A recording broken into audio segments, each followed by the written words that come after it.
Karibu mpendwa msikilizaji na mfuatiliaji wa St. Gaspar Media katika kipindi cha maisha ya watakatifu.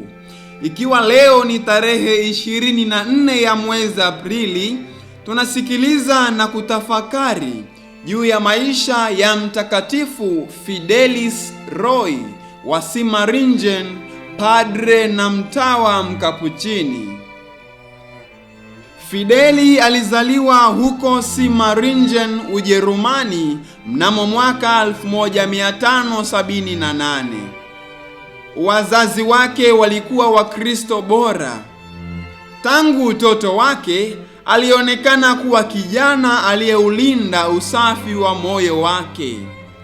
Kwanza alikwenda kukaa huko Korman, Ujerumani, akawa wakili wa baraza la mji huo.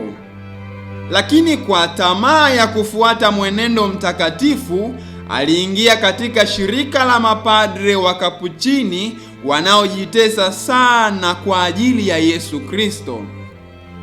Wakuu wa shirika la kueneza dini Katoliki popote walimpeleka Fideli kwenda kuongoa Waprotestanti katika nchi ya Uswizi. Huko wengi waliongoka kwa njia ya mafundisho yake katika kanisa Katoliki.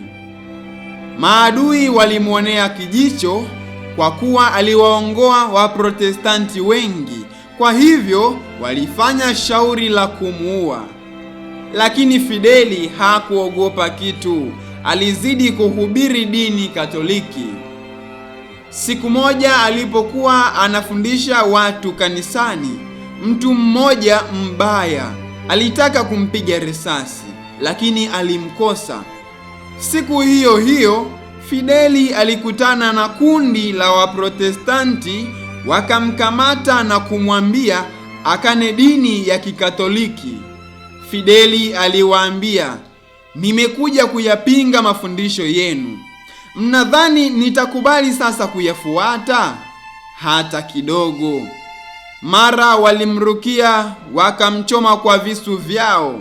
Ndivyo Fideli alivyokufa mfiadini wa kwanza wa shirika la kueneza dini Katoliki huko Uswizi mnamo mwaka 1622. Papa alimwandika katika orodha ya watakatifu mnamo mwaka 1746. Itukuzwe damu ya Kristo! Milele amina.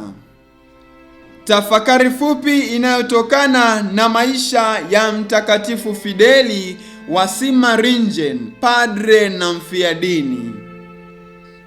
Ufalme wa mbinguni umefanana na hazina iliyositirika katika shamba, ambayo mtu mmoja alipoigundua aliuza vyote alivyokuwa navyo na kulinunua lile shamba.